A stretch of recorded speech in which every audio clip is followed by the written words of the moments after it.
హెచ్చరిక, దైవజనుని హెచ్చరిక.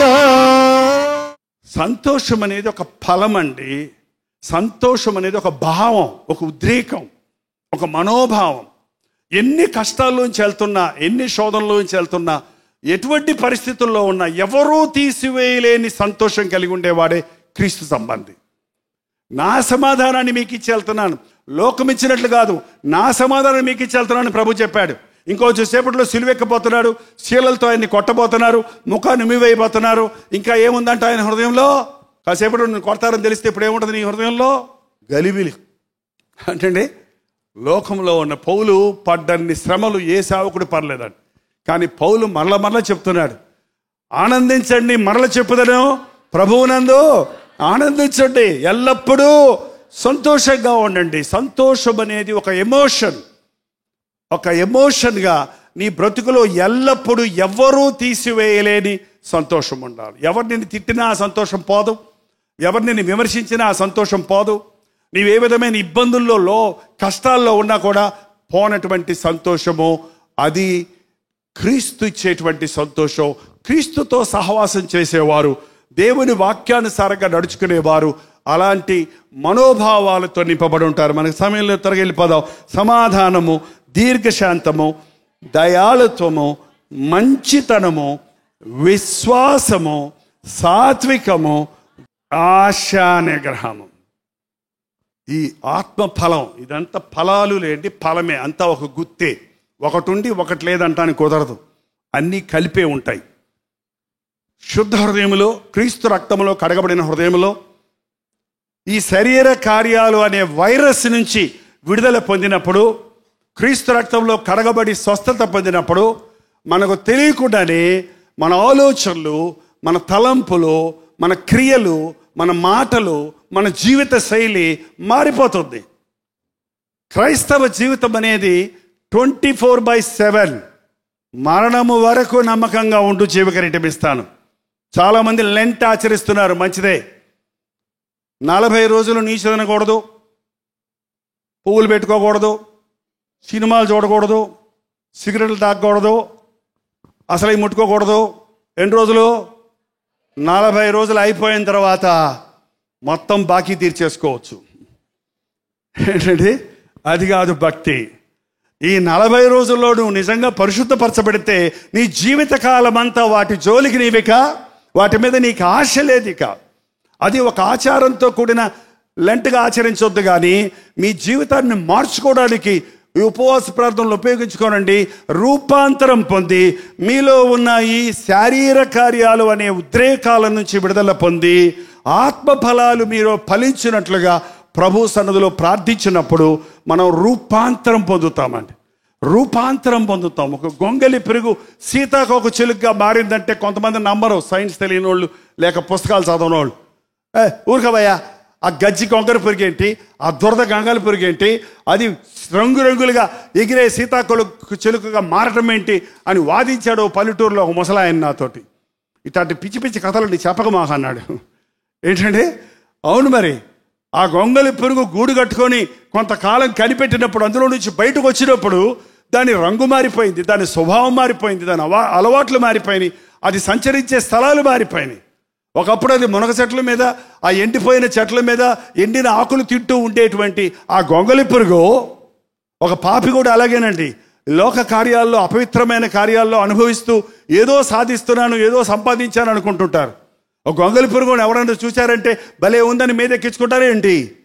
అలాగే కొంతమంది వస్తున్నాడు రాడో, డబ్బులు అడుగుతాడు రోయ్, నీ పక్క నుంచి వెళ్ళిపోతారు కొంతమంది మనుషులు. ఇంటికి వస్తున్నాడంటే ఏం గొడవ పెట్టుకుంటాడో, ఏం పగల కొడతాడో, ఏం తిడతాడో అని కొంతమంది భయపడిపోతుంటారు.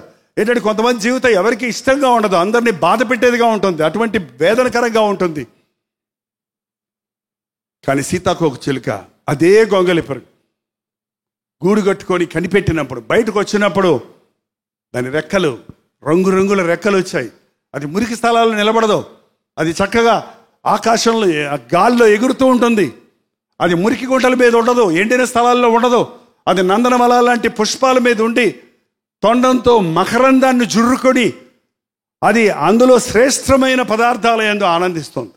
ఒక నిజమైన క్రైస్తవుడు లోకంలో ఉన్న చెత్త చెదారాలు, గూగుల్లో ఉన్న పనికిమాలిన విషయాలు గెలుగుతూ కూర్చోడు, కానీ నీ వాక్యము నా నోటికి జుంటె తేనె దారల వలె ఉన్నదని బైబిల్ను వెతుకుతాడు, బైబిల్ని చదువుతాడు, దేవుని వాక్యమునందు ఆనందిస్తాడు, దేవుని వాక్యముతో తన జీవితాన్ని బలపరుచుకుంటాడు, దేవుని సన్నిధిలో ఆనందిస్తాడు. అలాగే ఒక వ్యక్తి దేవునితో సహవాసం చేస్తున్నప్పుడు దేవుని బిడ్డల సహవాసం కోరుకుంటాడు, కానీ అపహాసకుల దగ్గర కూర్చోడు, పాపుల మార్గంలో నిలబడడు, దుష్టులు ఆలోచించప్పుడు నడవడు. దేవుని బిడ్డల సమూహంలో సమాజంగా కూడికని ఒకరినొకరు ప్రేమ చూపుటకు, సత్కార్యములు చేయుటకు, పురికొల్పుకోవడానికి ప్రయత్నించి దేవుని బిడ్డల సహవాసంలో ఆధ్యాత్మికంగా వర్ధిల్లాలని ఆశపడతాడు. మీ జీవితంలో ఎంతవరకు మార్పు వచ్చింది? ఎంత మార్పును మీరు అనుభవిస్తున్నారు? మీ మార్పు శాశ్వతమైనదిగా ఉన్నదా, లేక ఆఫ్ అండ్ ఆన్ లాగా కొద్ది రోజులు ఇలా ఉండేస్తుంది అస్థిరమైన స్థితిలో ఉన్నారా?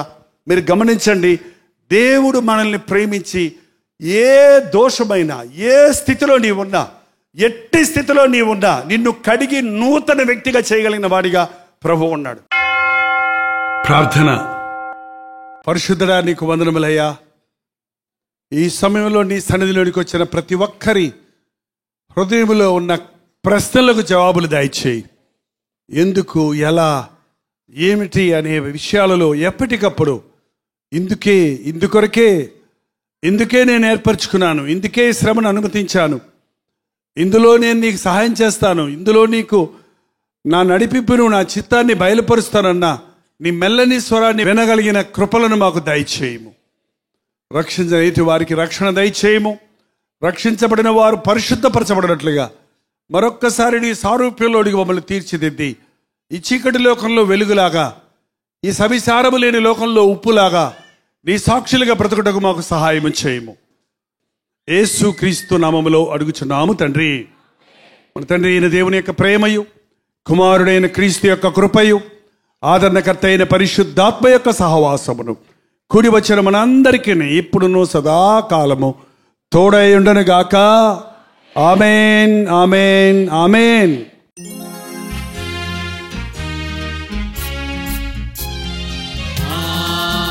హల్లెలూయా, హల్లెలూయా, హల్లెలూయా. హల్లెలూయా, హల్లెలూయా, హల్లెలూయా. కలువరి ప్రేమే మధురం, కలువరి ప్రేమే మధురం, కలువరి ప్రేమే మధురం, కలువరి ప్రేమే మధురం. హల్లెలూయా, హల్లెలూయా, హల్లెలూయా. హల్లెలూయా, హల్లెలూయా, హల్లెలూయా.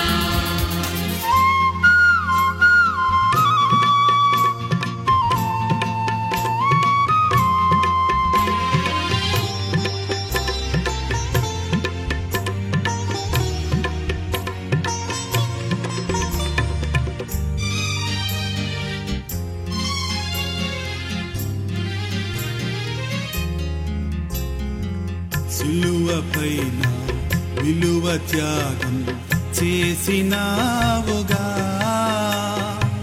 పాపినైనా నా కొరకు చిందించినావుగా.